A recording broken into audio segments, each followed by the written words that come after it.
Okay, Mike Merlin means Merlin Public Media, talking shit with Merlin. Doing an interesting show here with a gentleman, and I don't know if I've used that wrong or not. We'll find out. That I have never met before, but referred to by Derek Avery, who you've all seen on here a number of times, and checking into some of the stuff he's doing. Pretty cool dude. So tonight with me is Daniel Warren Hill. That is my nom de plume. not the real name. We like those. Now nobody really thinks I'm named Merlin, so it's okay. I go by Yellow Tie Guy. I've been the Yellow Tie Guy since I was 14 years old, but over the years, being the Yellow Tie Guy has meant different levels of things, like a solo artist, as a band, or in working with other people collaboratively. So it's been a little scattered.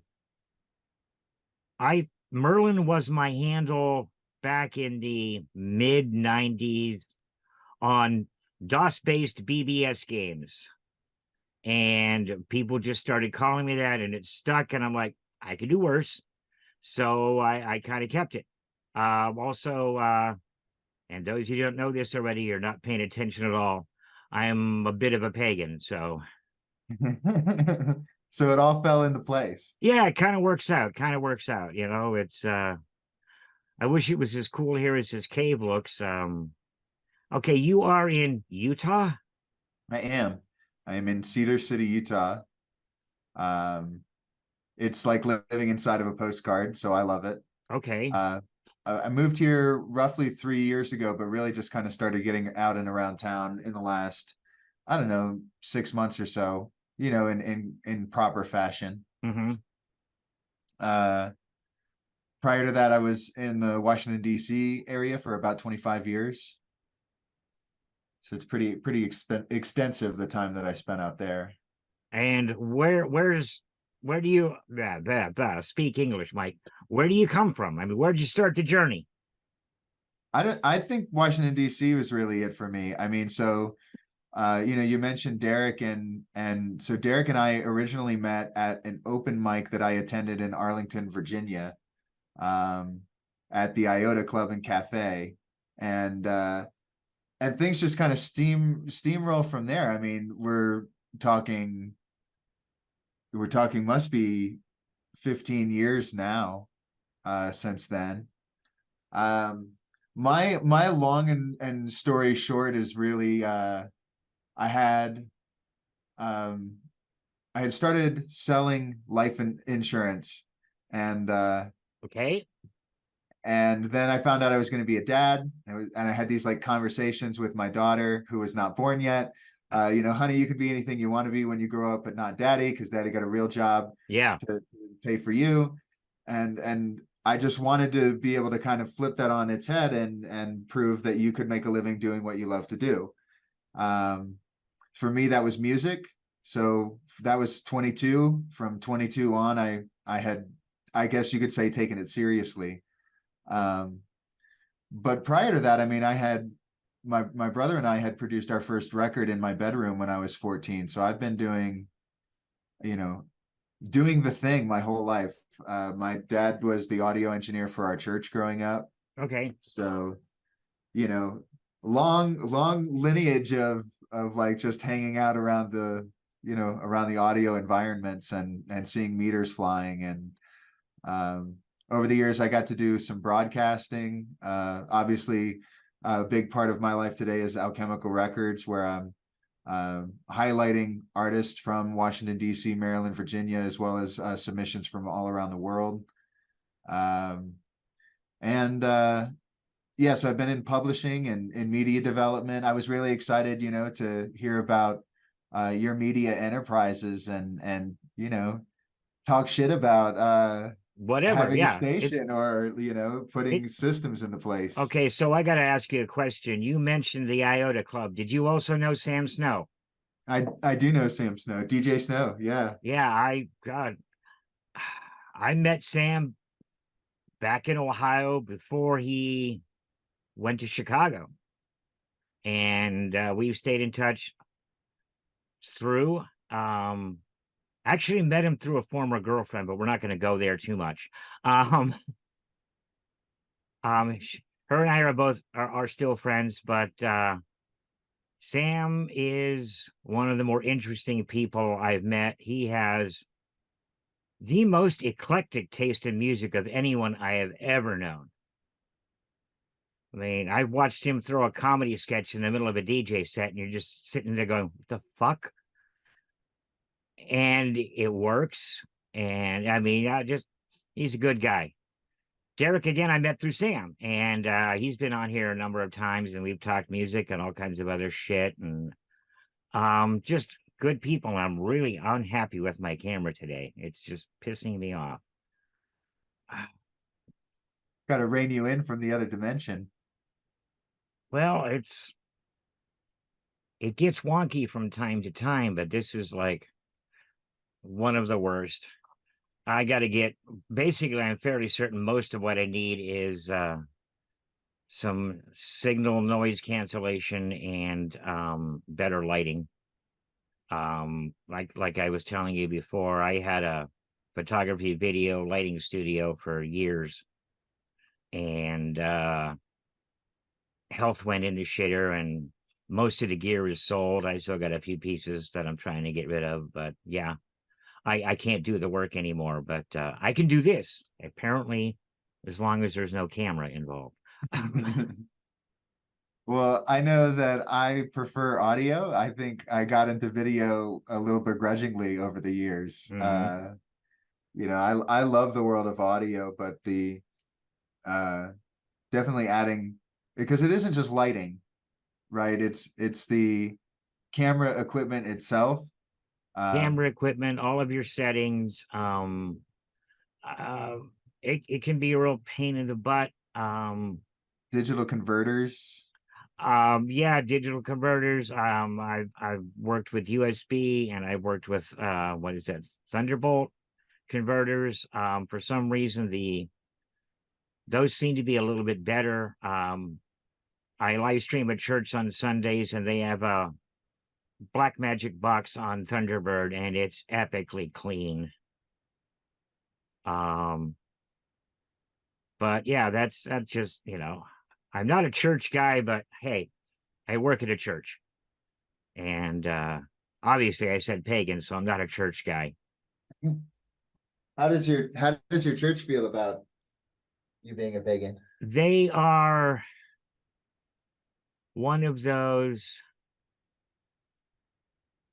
all paths to whatever you call the divinity or God or source are the same.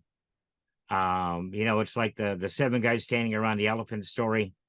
You know, one guy is describing the trunk, and one is describing some are describing legs and the tail, and they're all describing the same thing, and they just see it differently.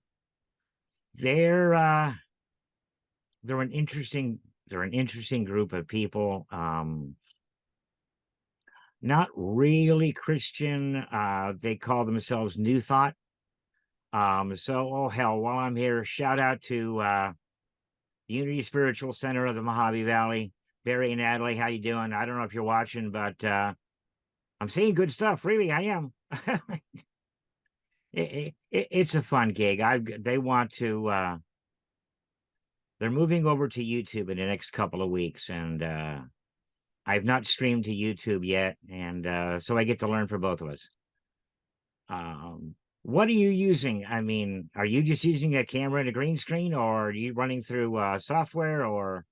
Really, I've got a green screen and some mediocre lighting right now. I Mhm. turned off my front lighting because it's too warm, so I'm just sitting here in this light. It looks like I'm well over tanned, Yeah, you know. yeah. So the warm lighting in the room coming from the front side doesn't help. I have a lot of cool lighting behind me, and so I've got great lighting. It just I haven't quite figured out how I want to match it all up together. Um, but I'm having fun. I just started live streaming Tuesdays and Thursdays on Twitch. Um, and I've got a great video kind of guide instructor with a couple of other streamers. Um, I've been having conversations over and over again about the potential of having some sort of network, a content network of streamers. You know, I think it begins with an agreement, like everybody that's part of the network agrees to do ABC, right? Right. You know, thinking about making sure that everybody that's part of the network has cleared the rights for all of the content that Oh is going to yeah. be on it, and then having the ability to improve the content, improve the reach, and then market those as, you know, viable products to higher forms of media, if you will, for lack of a better description.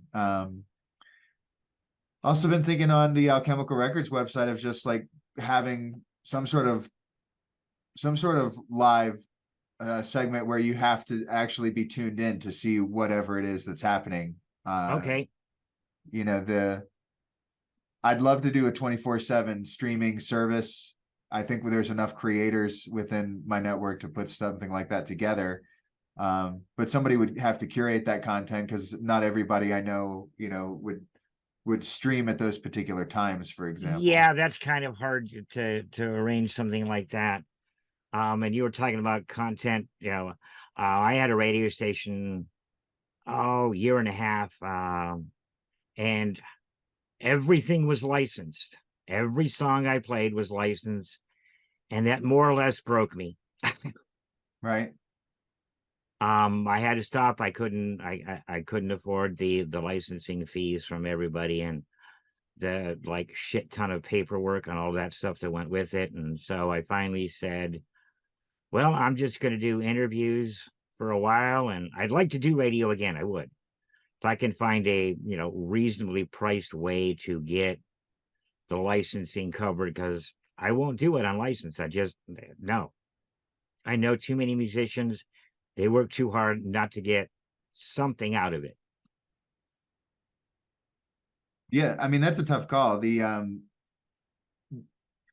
have to also have musicians that are properly registering, and, you know, registering their works with their PROs, Yeah.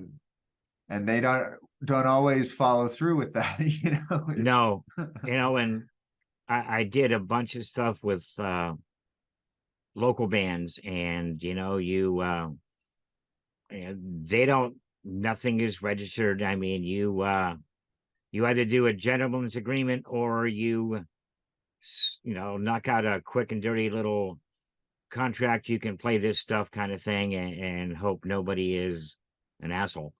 Um, as you can tell, language is not an issue here. So I mean, I can be colorful, and well, yeah, I can be colorful, but go for it. well, it's just me. Um, being in lighting and production and all that stuff. I mean, if you can't outcuss the next person up in line, then you're I don't know. It's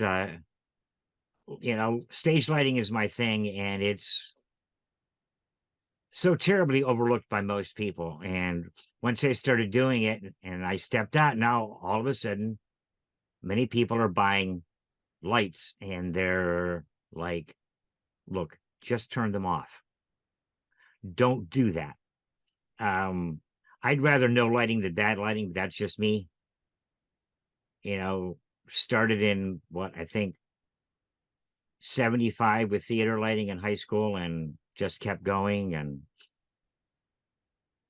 but okay, That's great. I mean, yeah, local theaters, you know, a place to learn all sorts of stuff, people that make costumes and backdrops, and yeah, there's a whole infrastructure there. I loved I had done a musical performance with our local theater. Um, it was The Wedding Singer. I got to play one of the guitar parts okay. for The Wedding Singer. Poorly, I might add, but they let me do it. I've been playing guitar by ear my whole life, and then I started reading music, or reminding myself of how to read music, because I hadn't done that since mom made me play piano in, you know, like fourth grade or something. But Mm-hmm. so I was reminding myself how to read music while this productions, rehearsals, and such were taking place. So they were pretty gracious just to let me be in the room, I felt.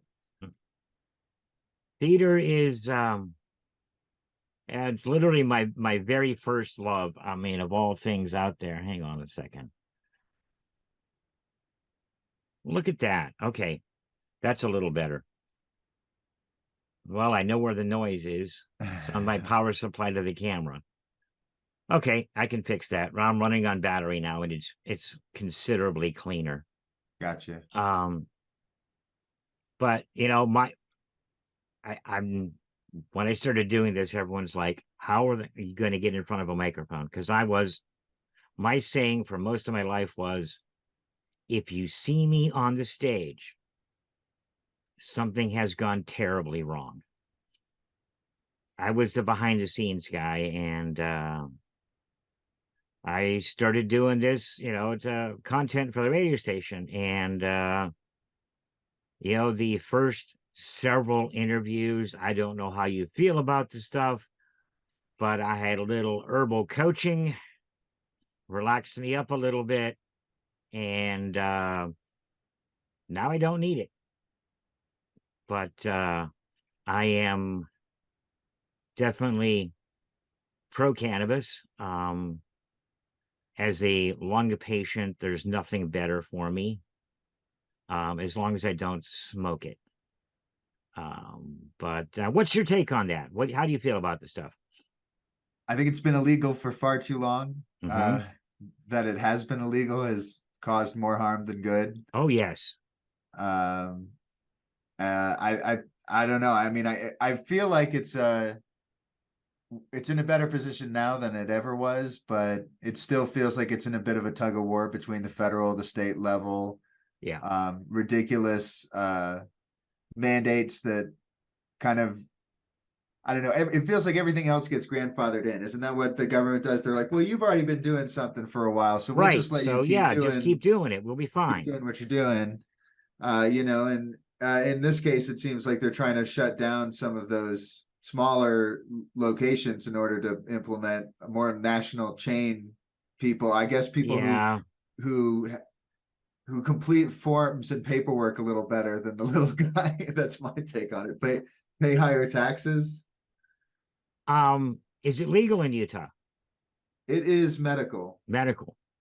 Yes. We went medical, I don't know, 4, 5 years ago, something around 4 years. And then we went full rec 2.5, 3 years ago. 6 plants per adult, up to 12 plants per household. And possession of not more than an ounce at a time. And there are so many dispensaries around my little desert town that it is just mind numbing.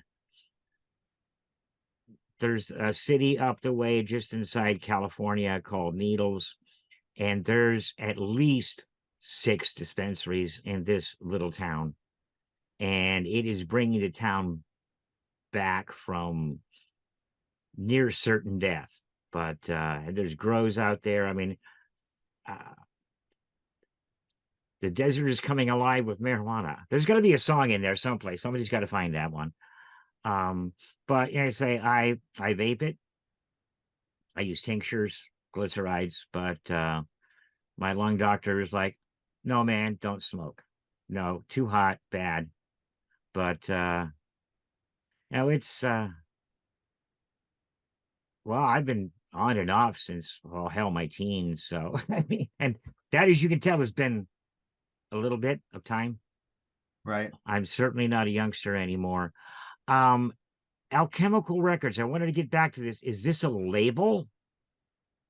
It used to be. It started out that way. Um, I had kind of made my commitment to music around 2009 in terms of pursuing it for income and as a career. And so um, I started developing my first record, and then in 2011 when we actually released it, I put Alchemical Records on the back. I kind of always knew that was going to be my vanity label, you know, Okay. the moment that I was going to be putting music together. I grew up with the phone book, so there's the letter A to think about, you know, things at the beginning of the phone Mm-hmm. book. And you know, there's a lot of just kind of easy references to using A in terms of visual, you know, a visual aid. Um, I don't know, the letter A has the integration for like the masculine and feminine inside of a star. So, you know, you take two triangles and invert I them, see overlap it, them. but I So, don't know how many other people are going to. well, I used to. I mean, at one point there was the logo was that. I got a little bit of blowback because it looks like a Star of David, which I think is an Oh, interesting, you know, okay. kind of problem to have. But when Yeah. you look at alchemy, you know, throughout the years, there's a lot of history in alchemy that's wrapped up in especially, you know, Jewish heritage and culture, but I mean Judeo-Christian alchemy and following that all the way down to Isaac Newton. I mean, to the Egyptian, from the Egyptians to Isaac Newton easily, you know. So so it's pretty I don't know. For me, it felt like a safe space, but there's also I grew up in a fundamental Baptist household, and so just the Mm, shape alone, if it is not the Star of David, then it's definitely evil, you right. know. Yeah. Mm-hmm. So very very black and white in that kind of thinking. I kind of grew up into the individual that felt like there was supposed to be more gray, mostly Mm. because of individualism. That if we're truly responsible for you know, kind of what we do with the knowledge of good and evil, and that, you know, then at some point it's very important for us as a society to have rules. However, I also feel like it's very important for individuals to have rules. Most of the things that we recognize in society as being very valid rules come from, I would say, typically innate features, right? Like, I don't want to be hurt. I don't want to be Yeah. harmed. Right. Uh, I want to be able to eat today. I Yeah. want privacy, you know. And so when we look at like kind of fundamental human needs, I that's my kind of platform for everything. I guess we're getting into the spiritual. I'd say I think those words in red are overlooked in the New Testament. I think that if we were to base a religion on what Christ said rather than what we interpret Christ to have meant, then we've got a very different religion than most people attend in the average Sunday morning service. Yes. Um, so to me, like, alchemy became not just a, you know, a vanity label, but an actual kind of motif, like a modus operandus, Mm-hmm. you know. And but I put out my record, and a few people were like, "This is cool. What is it?" And I was like, "I just made it up. It's just some BS I made up." And I put it up. I made a logo and I put it on the back of the record. They were like, "Well, we want to do some stuff with it," and I was like, "Okay, let's do it."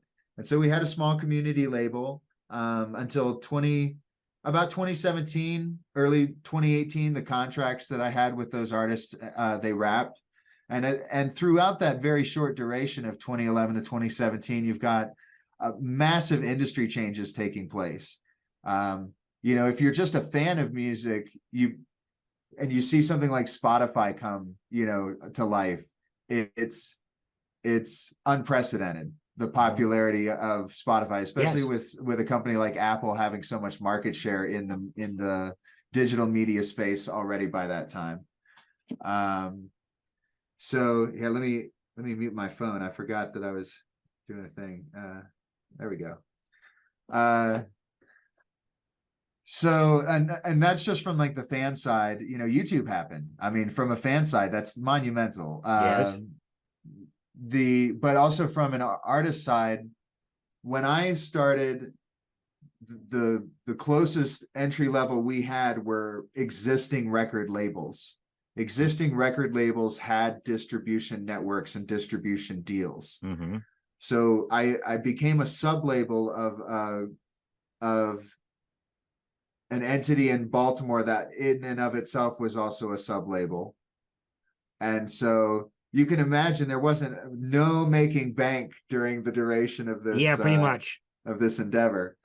So not only did I not make money, I learned a lot, but you know, the artists didn't make a lot of money. I think the success stories were the community acknowledgement, which in a lot of ways were kind of stifled because at some point people thought Alchemical Records was only intended to promote the artists on it until we stopped releasing music as a label. Mm-hmm. So in 2018, or I guess you should say since 2018, the only music that's come out would be my own personal stuff because it's still happening under Alchemical Records, for better or for worse, right? Like, and I'm coming to grips with that more and more each day of how to culminate the experience that I've had from a couple of different perspectives. I think we might have lost your camera. Yeah, I'm working on that. Give me a second. Keep All going. right. But so in 2018, I some people have said not to use the word relaunch. Not, I don't think rebrand is the thing. I say transmutation. The transmutation of Alchemical Records from a record label into a music news and entertainment platform happened in 2018. And so I started writing an article, and then I started teaching classes to other people about, you know, producing music and being an artist and managing press and marketing and things like that. Seminars at the local library, and had some help building websites from Mark and Karen. Big shout out, Mark and Karen Beeson. And now I've got a new website that we'll be launching at the end of the year. That's with the help of Alejandro. And gosh, so one writer to 5 years later, we've won 2 Whammy Awards, which is the Washington Area Music Association Awards that are now handed out by the Musicianship, a nonprofit organization that raises money for education, the kind of additional ancillary programming in schools and other community center endeavors, things like that. So we've won 2 media awards. We started going into print late last year. We're working to really move ourselves into a monthly publication. We'll have the website relaunch, and that'll go hand in hand. Hopefully all culminate in the next couple of months. Sounds like you're keeping yourself busy. I do. Yeah. I've got a 5 and a 13-year-old now. So, you know, I'm still doing the family thing. Right. And, you know, my brother, who I started doing music production stuff with when I was 14, when I just started doing music full time, he started selling life insurance full time. Okay. Well, now starting this year, I've gone back and been working inside of the life insurance field under his agency, and helping out with Medicare enrollments. Oh, okay. So those are kind of the 2 areas I'm specializing in. Obviously, that it means a couple of different things, being licensed for life and health, and a couple of different products in between. But I think it really works. You know, I spent a good chunk of time where my only friends were musicians or entertainers or people in the entertainment industry. And for better or for worse, you know, sometimes that doesn't work out because you can't, if all your friends are in a band, you can't invite them to come see you play. Yeah. But so now I'm in, you know, I've completely transplanted. I don't know anybody, so I've got an opportunity to help out in the area in a really complicated field. And I've still got all of the ties to the connections that I have through Alchemical Records and my music with Washington, D.C.'s community. So one day I'll figure out how to actually merge all of these worlds into one experience. that's gonna take a little doing, but yeah, I think I can see it. Life insurance. Yeah, I don't have any, to be perfectly honest. Well, we won't go into it, deep Yeah. personally on the call, but I'd say, um, everybody should have some. I think insurance is one of those things we kind of all know that we should have some. Mhm. So the first thing I'd say is, I'm done selling people. If you want to go get life insurance, you can go to a website and click on a few buttons, and they'll Right. sell you Yeah. something right now. Hmm. So I'm done selling people stuff. I will help educate you.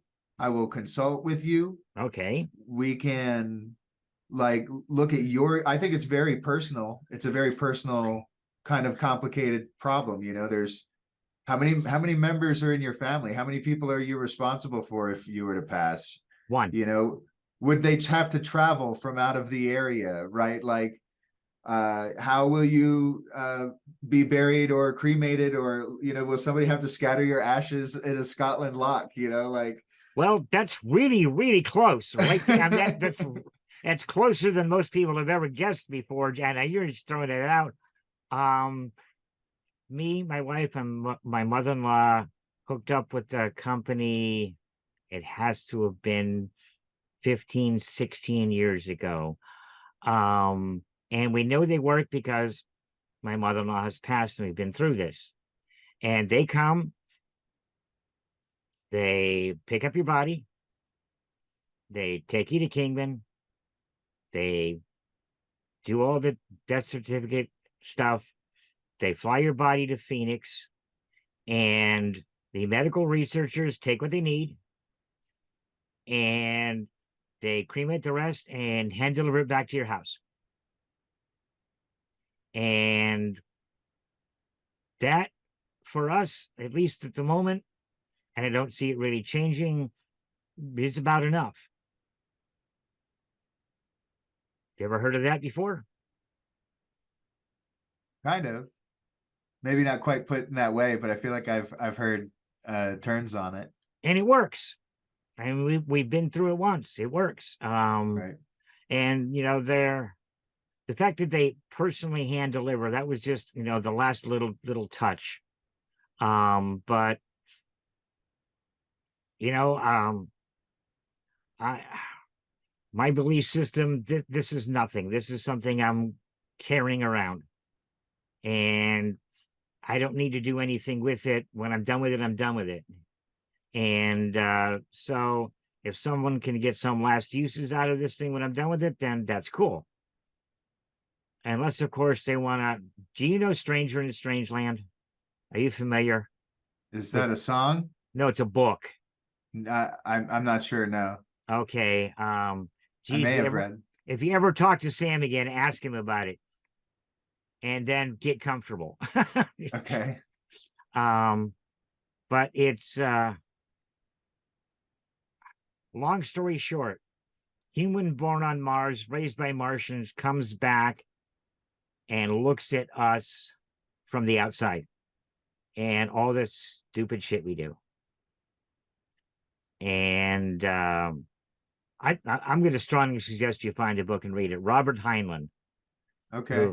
And it's just an outside look at humanity and politics, government, love, family, religion, churches, all of that. It just kind of like digs into it. And most of my favorite quotes from any book are in there.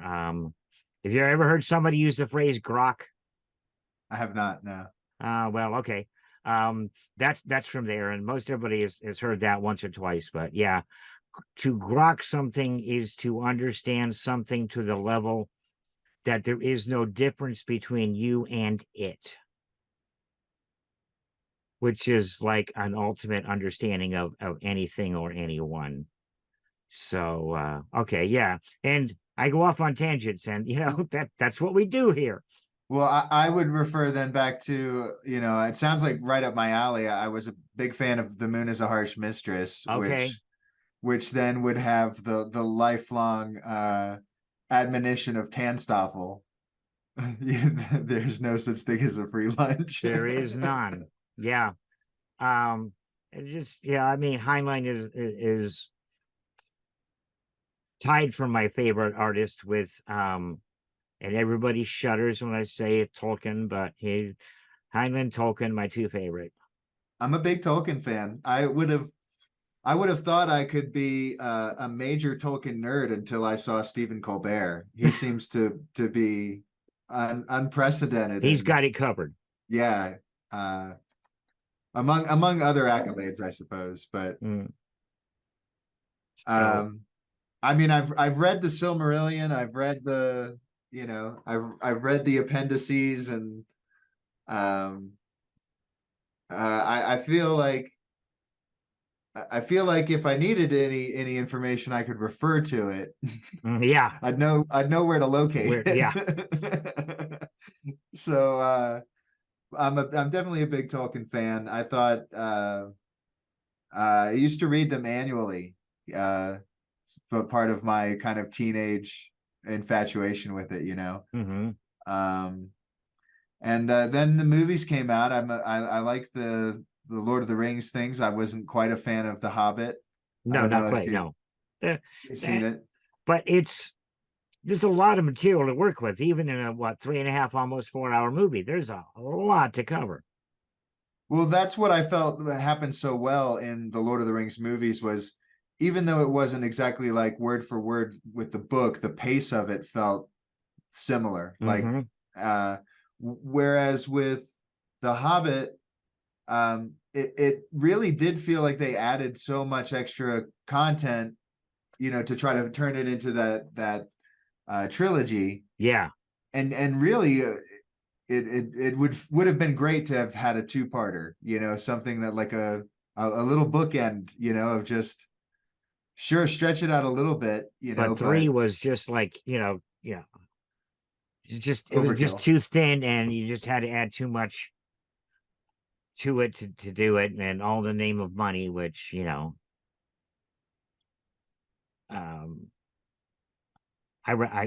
don't mind money. I just don't have any. Well, I look at money as earning extra lives. The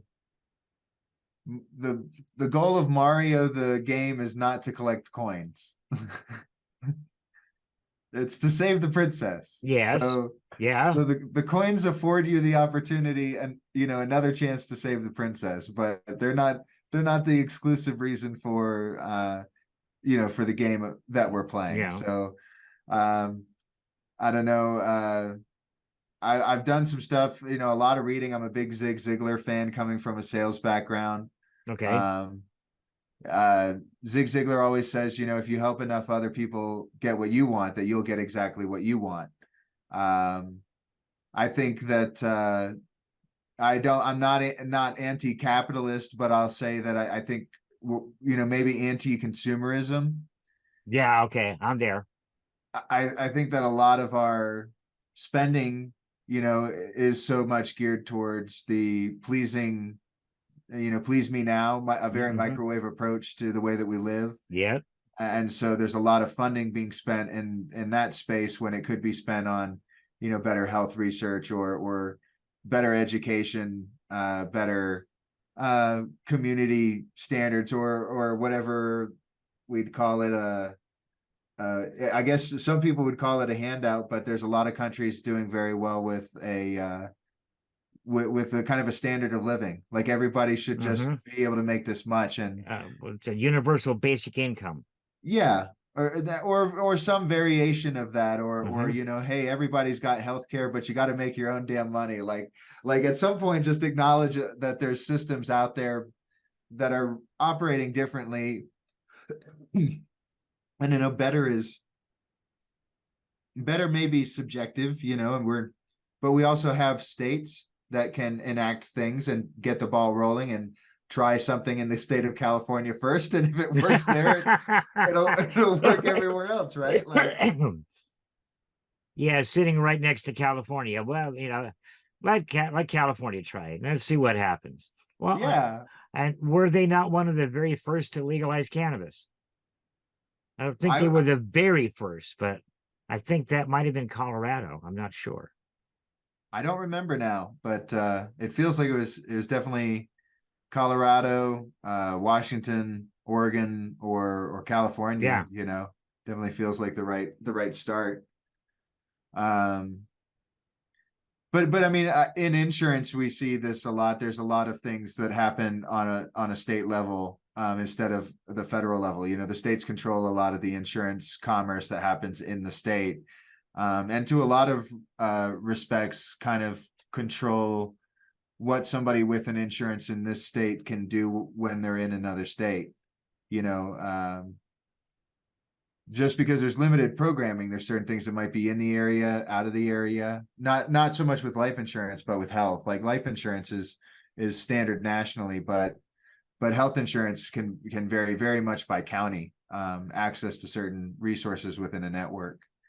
Um, so yeah, I think it's important to have people that talk about this. I felt very uncomfortable talking about this when I first started doing stuff like this 20 years ago, but um, now it just feels like people need somebody to talk about, life and health and insurance or annuities or Medicare, and not feel like there's, A, any judgment behind it, or B, and being in a creative space, a lot of people that are entertainers may not feel comfortable, in general talking about it, but maybe it would be easier if you were having a conversation with somebody who has a background in entertainment and, understands what your other goals are, and how the rest of your needs work within uh the health space or within the life insurance space. Well, let me go into health just a little bit, because as I told you before, my health is not particularly wonderful. It's nowhere near as bad as we all thought it was, say 2 years ago. 2 years ago, I was living under a terminal diagnosis, which was wrong. Well, Um, uh, hooray for that. no shit, man. I mean, just no shit. Um, and I changed to a new group of doctors and went through every other test under the sun, and no, you don't have that. And as you well know, you never did, because there's two cures: death and a double lung transplant. So I'm moving on, but we are this, it might come as a shock. My wife and I are a couple old hippies. No, really, we are. I mean, we garden in one of the hottest cities in the country. We make herbal medicines. We make tinctures and lotions and all kinds of wonderful things like this. And personally, for the most part, they work better than quote unquote Western medicine. Now, I'm not an asshole. There are times when you have to go to Western medicine. Like, when my gallbladder was trying to explode, okay, yeah, no, there's no herb to fix that. And my lungs. I mean, I'm taking a full-time inhaler and a part-time inhaler, and they work. But I'm also taking um, a mushroom blend, something called pleurisy root, white willow bark, which is aspirin before they made it in a laboratory. This stuff is all sitting on my kitchen table. And there's stuff about the house in cabinets that are steeping and curing and getting ready to go and all of that. If I don't have to take a pharmaceutical, I'm not gonna. Right. I'm just not gonna. We're on a very long, slow road, getting rid of meat. We're down to chicken and turkey, and that's it. And maybe at most 3 times a week. We eat a lot of vegan dishes, but it works for us. And well, what if it's just in your head? So many people. What if it? Okay, I don't care if it's the placebo effect, and I feel fine. What's wrong with that? Right. I'd probably go the other way with it and say, especially in terms of, let's say, every year there's a new report. The first one says vitamins just pass right through you and don't do anything. Mm-hmm. And then the next report will tell you that vitamins are, going to fill all the nutrients that have been lacking in your diet or your lack of sunlight or whatever the case might be. So, the I don't know, the placebo effect, most people don't realize that most drugs are tested against the placebo effect. Yes. They're not actually tested for, in and of themselves, their own effectiveness. They're proven against their ability to respond better than a certain percentage of a placebo effect. Uh-huh. So in that case, that's why sugar pills work out so well. I guess it's like easy to track, but essentially we could be saying, here's 2 aspirin, here's the cure for cancer. I am not saying that I believe that, but I am saying that under the right circumstances, if you believe that, it would work. As equal as prayer, as equal as going to like a Middle Eastern mystic who will pretend to cut you open and pull out the liver of a psychic calf. surgery. Yeah. Psychic surgery. Yeah. So I think that, just like in terms of states' rights or anything like that, I think it's a big and beautiful, wonderful world that we live in. There's just too many different kinds of people to expect that what works for one person is the exact same thing that will work for another person all the time. Mm-hmm. I think it's great, again, to have standards or rules that people are all playing by, but at the same time, like there's a ton of variation between us. A lot more maybe individualism than people give consideration for. Well, and I diet is a major role. Diet plays a major role in your health, and I mean, I don't do fast food. I haven't done sodas in years. We might eat at a restaurant 3-4 times a year. My wife and I are both very good cooks. We cook, in fact, she's cooking now.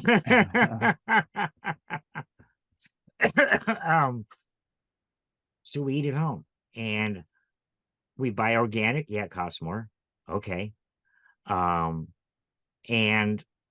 I know what's in my dinner, and you start getting all this processed stuff and you don't. And on the occasions when we do eat at a restaurant, we are, and again, could be in our heads, we are so lethargic for the next 24 to 36 hours.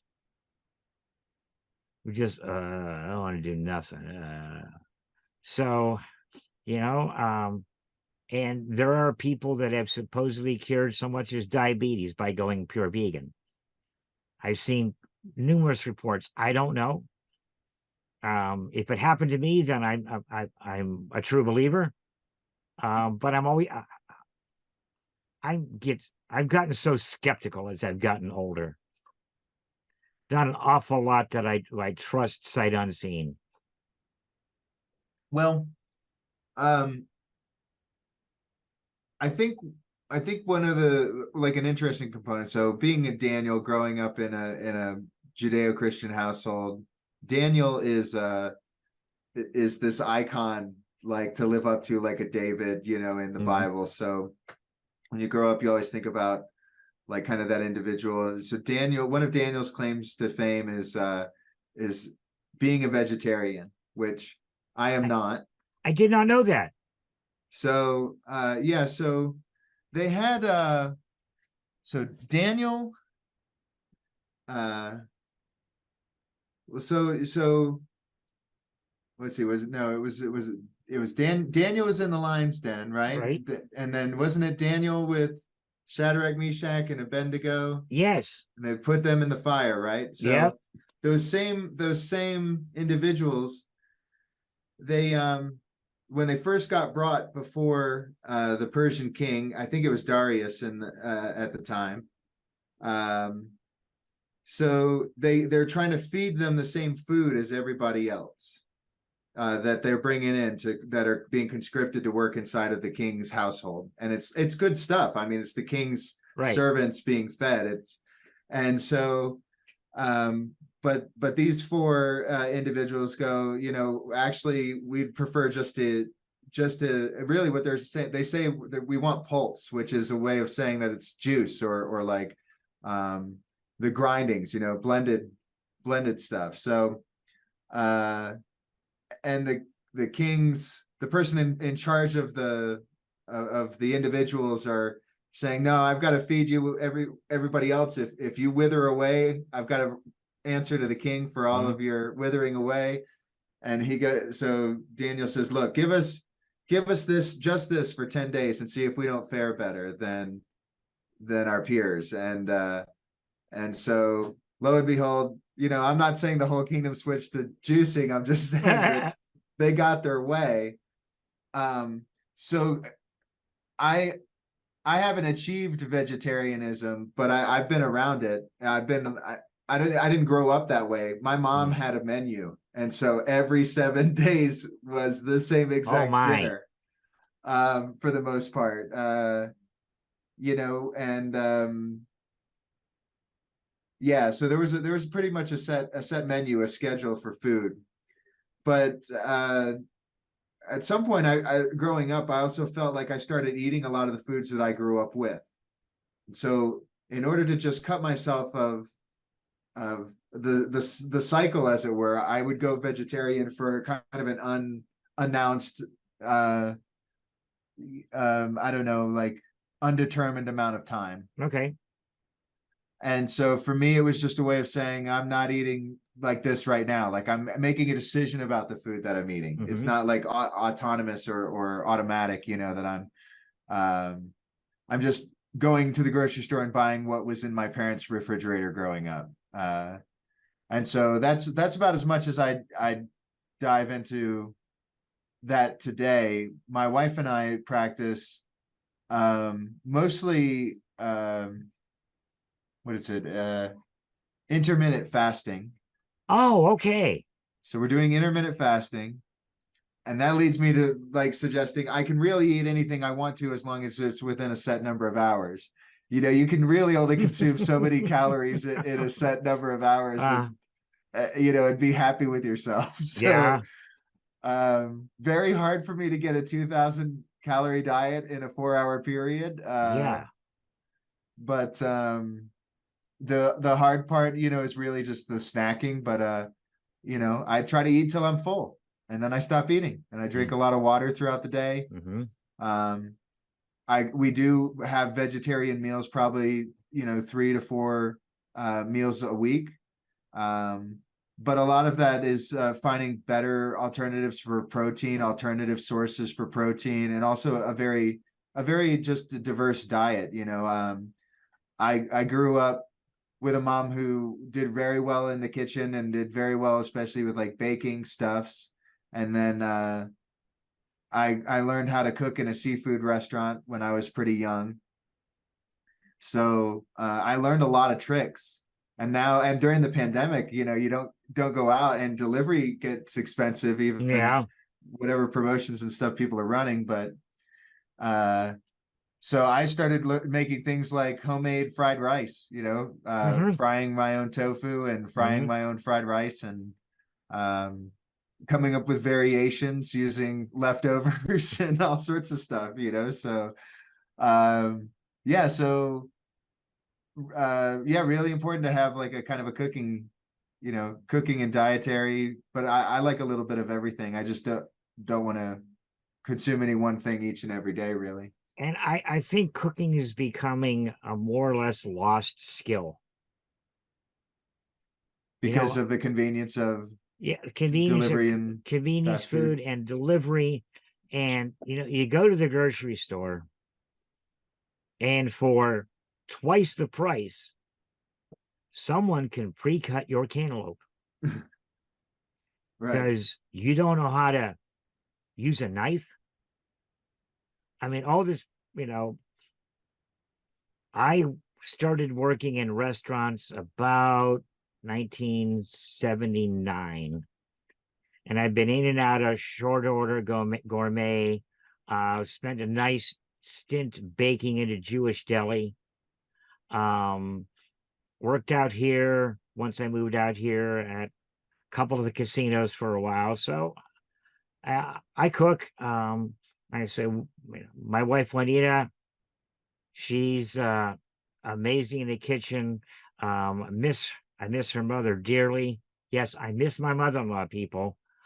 Um, we all lived together for a while, and we all were excellent cooks, but we had different. My mother-in-law was Midwest, a lot of meat and potatoes. My wife was kind of like California, and I kind of lent toward fancier stuff. And of course, they hated me for that because when I was done, there wasn't a clean pot in the kitchen, and I made dinner for three. Right. And they're like, "You got to work on this shit, man. You just no, So, and one of our favorite dishes, believe it or not, refrigerator soup. Refrigerator soup. Mm-hmm. You've got leftovers from the past 3 days, and like when we get done with our turkey and our chicken, we freeze the bones, and then when we have enough, we throw them in the crock pot and make stock. Start out with chicken stock and just start adding stuff. You know, chop an onion, chop some garlic, chop some celery, just there's rice from 2 days ago. Dump that in, and then just and it's inevitably wonderful and absolutely you can't reproduce it. Right. Each It's and every time it comes out different. it's an epic one-off. You're never going to do it again. And so we just did one 3 or 4 days ago, and we hit the freezer and brought out some stuff and just started throwing it together and reached into the seasoning, the two seasoning cupboards, and started putting stuff in there. And at the end of the day, it was like, oh man, that is so good. But yeah, we call it refrigerator soup.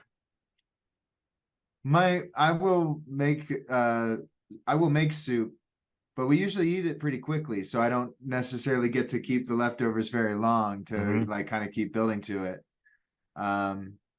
But I did read something recently about someone who did kind of a community stew where they like had put out a pot in their neighborhood and had made it so that people could just come by and put what they wanted to in the pot. Oh, Um, I think that's bold, Cotton, that but that's bold. Yeah. but I guess that's kind of the thing. It's like, oh, I'm growing an herb garden. Let me come by and drop some basil or whatever into the Hmm. pot, and then I'll go ahead and scoop out a bowl, and I'll go ahead and have a bowl, and so I guess that evolves. I don't know how long you're supposed to keep something like that going, but I feel like as long as you're boiling that water on a regular basis, Yeah. uh, I mean, as long I guess what is it? Even meat only needs to be greater than 160 degrees, at kind of its minimum Right. cooking temperature. So I can't imagine you'd run into a problem if you've got just a slight fire underneath of it, no matter what you put in it. You know, But as long as you've hit a simmer, you should be relatively safe.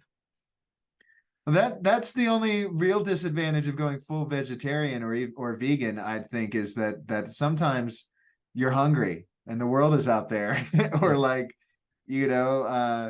sometimes it's just not gluten free, and like you should eat it, like just you should just kind of go for it. I don't know, like um that I think that's probably one of the things that keeps me, from doing that.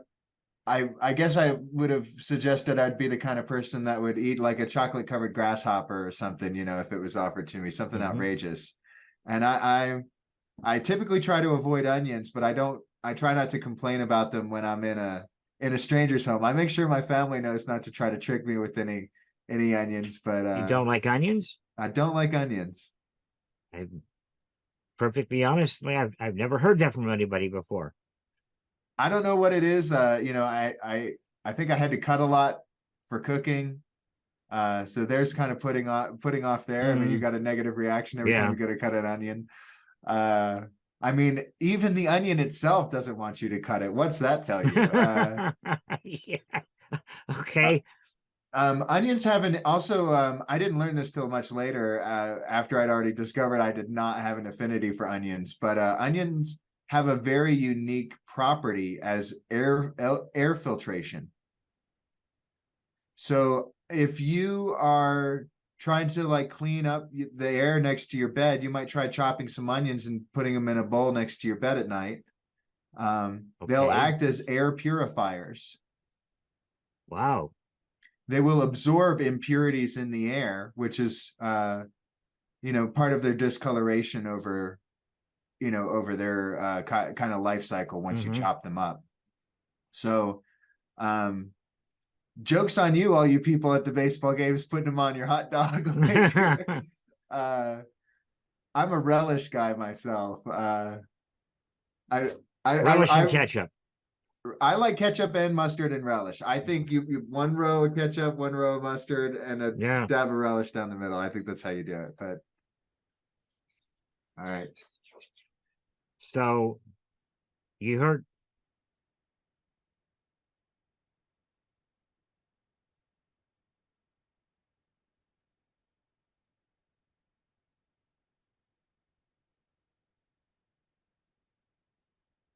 you got a jet? Intrusion alert. No. Let's see. No, it's a 5-year-old's attempt to interrupt whatever daddy's doing. Ah, yes, of course. Yep, that'll work. Any excuse is a good excuse. So I don't have very many, you know, hard lines, but I don't know. I don't personally put like try to get videos or pictures of my kids out on social media anymore. Oh, no, of course, I understand that.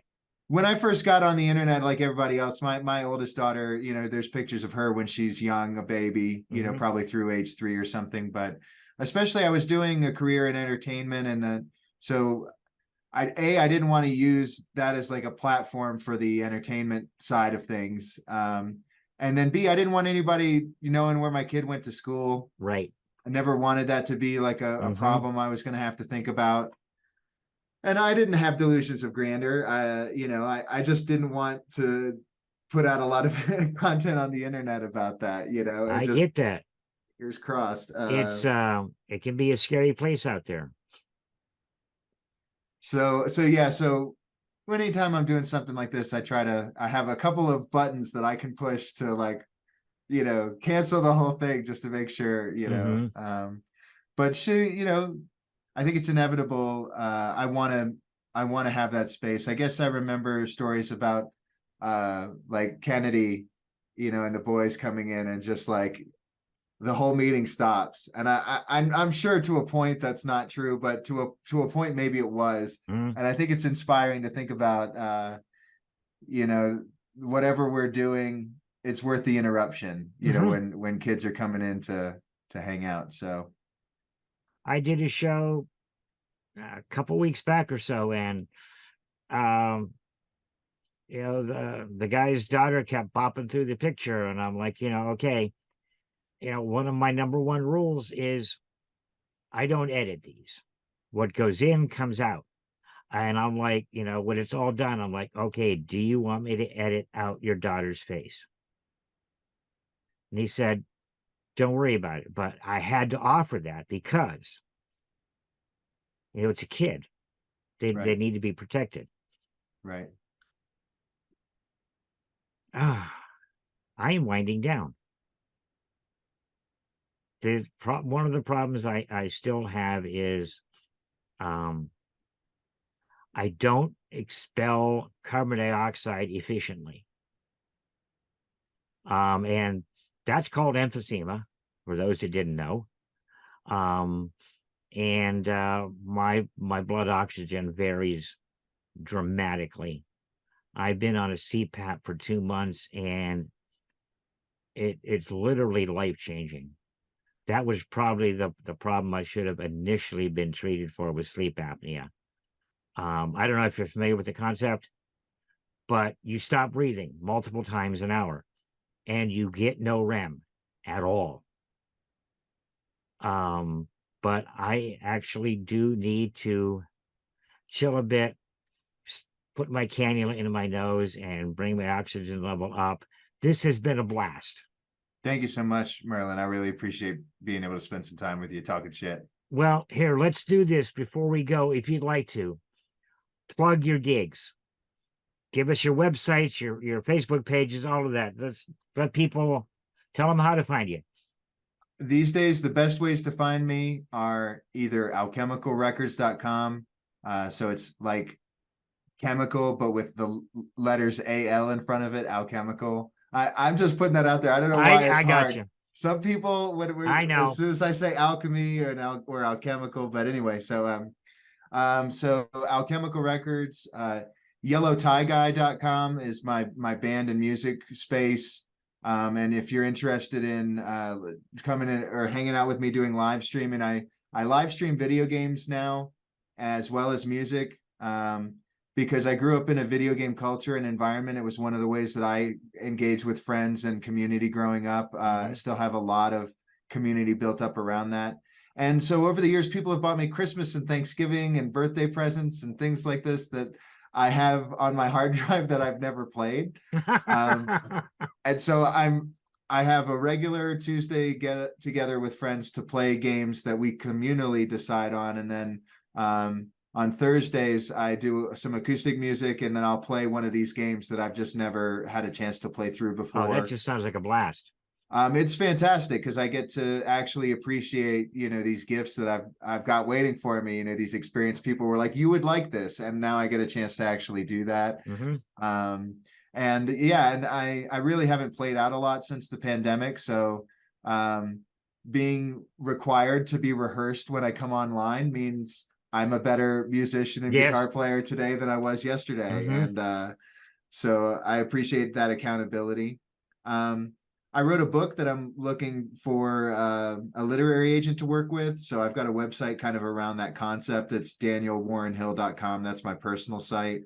And that's kind of the platform that I've been doing consulting work through, and trying to use, my experience as an educational platform.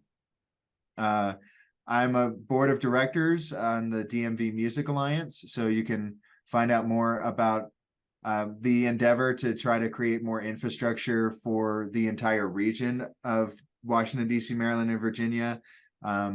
It's a very interesting problem to have, as I'm sure it is anytime you have like county or state lines or whatever kind of joining up. But a lot of our lines were determined by a river and poor city planning and agreements.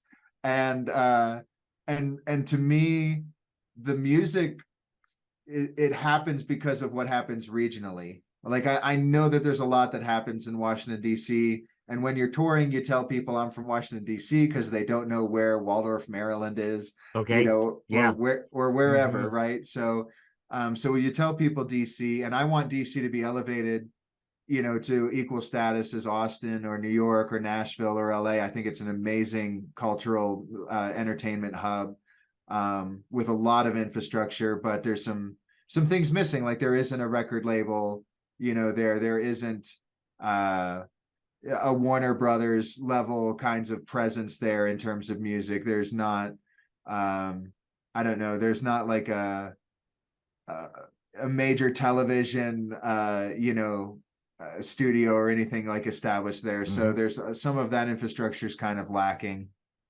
And then there's a huge DIY community. So then it becomes, how do you provide a system where everybody can improve? What does that look like? What resources need to hop across these lakes and rivers and things like that in order to be able to actually be effective in the region? So that's the DMV Music Alliance in my little nutty nutshell.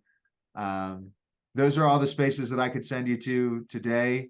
but if somebody wants to reach out, you know, you can find me on all of those platforms. So reach out to me in the way that you prefer, and let's chat. And I'll, you know, I'll share a copy of the book. I'll point you to, you know, places if you're looking to try to get into any aspect of entertainment or creation or podcasting or script writing or whatever. I mean, I'm pretty much sky's the limit. I'm pretty flexible. I like meeting people. I like collaborating. I don't think I've ever been successful at anything by myself. I think it takes a village, and sometimes that village is somebody named Merlin, you know.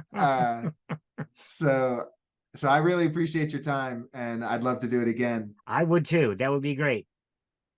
All Thank right, you so man. much, Merlin. I'm gonna get off of here, and I will talk to you soon. Looking forward to it. All right, Thank you. man. Good night. Good night.